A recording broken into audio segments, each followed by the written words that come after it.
2, 1, action. Look out. This is the big bad man, the big dollar, big papa. There were none before me and there will be none after me. Therefore, that makes me the one and only. I'm old, I'm single, and I'm ready to mingle. Certified and bona fide, indubitably qualified to bring you satisfaction and a whole lot of action. Look out, baby. This is RAMO RETRAC. I'm the baddest man on YouTube. What's up, everybody? What is up? Thank you for coming back to Sexual Eruption TV with RAMO RETRAC.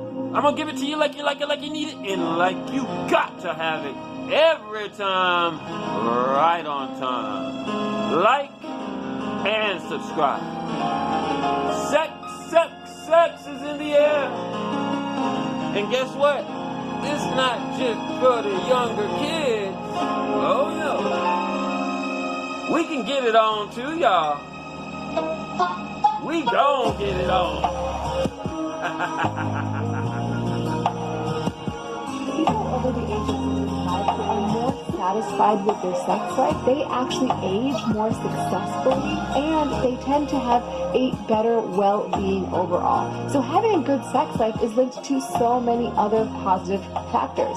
So how do we figure out what factors are maybe correlated with having a better sex life? Well, a German study looked at people over the course of several years. They basically took a sample that was representative of their population in the years of 2002, 2008, and 2011, and they sent them surveys to understand how satisfied they were with their sex life, as well as a number of other factors. They then divided the participants into two groups: middle age, which is between the ages of 40 and 64, and older age, above 65. In each of the waves, they had somewhere between 3,500 participants to over 5,000. So it's not a small number of people they analyzed. And they compared a number of different things.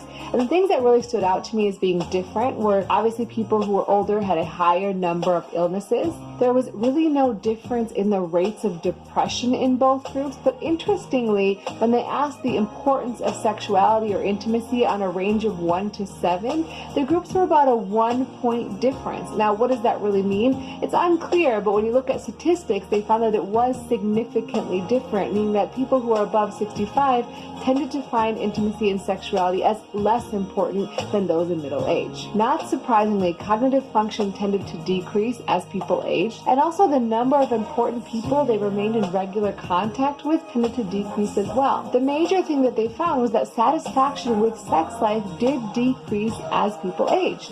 So when they looked at all these different factors, what was associated with being less likely to be satisfied with your sex life after the age of 65? So it's not surprising to me that people who either rated their health as poor or had more illnesses or were depressed were less likely to be satisfied. But there's 3 other interesting factors that came out of this. So one is if you are lonely, you're more likely to have less satisfaction with your sex life. And that makes sense, but I think this is a real issue in the aging population. Many people are getting more and more lonely. We live so much in a silo now. Everyone's in their phones. So I think if you are getting to that age, or if you have family that is aging, please encourage them to stay in touch with their family and friends, because it can have a dramatic impact on their health. Also, people who found sexuality more important were more likely to have satisfaction. And I think that makes sense. But of course, if you prioritize your sexual health, then it's more likely that you're going to be satisfied with it, or you're going to try to find ways to be satisfied with it. And the last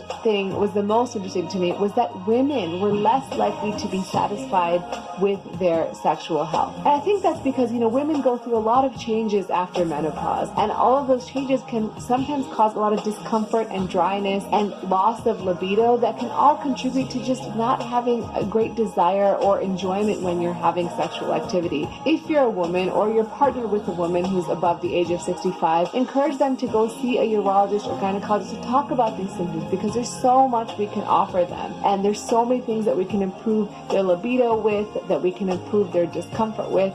And so I'm happy to talk more about those. If you'd like to learn more, please comment below, and I'm happy to make a video more about those things. Overall, my takeaway from this study is that sexual well-being is so important. Just because you're above 65 doesn't mean that sex isn't important anymore. And so I think it's important to prioritize these issues. Make sure you're living the best life you can. Stay as healthy as you can. So invest in your health now. whether you're young or whether you're aging, it's really important to take that time to invest not only in your health with more physical activity, a better diet, but also making sure you stay connected with the people that are important to you and avoid loneliness. I realize this can be very difficult for men, specifically because they don't connect with other men the way women connect with other women. It can be as simple as sending your friends a quick text saying, hey, how are you? I'm thinking of you. And that helps keep you bonded and makes you feel connected. I hope you guys found this interesting, and as always, remember to take care of yourself because you're worth it.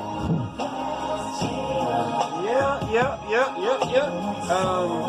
My thing is on this, my view is, you're supposed to stop wanting to have sex after a certain age. Hello? Our society is sick. You see what I mean? It's so sick they come up with medicine to keep people in that sex mode, stuck on those lower chakras. When you can get off of those lower chakras, start moving up,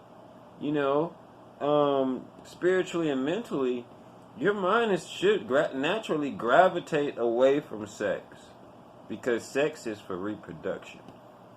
But there's nothing wrong with having sex when you get older. If you can, great. If not, the hell with it. You already lived your life.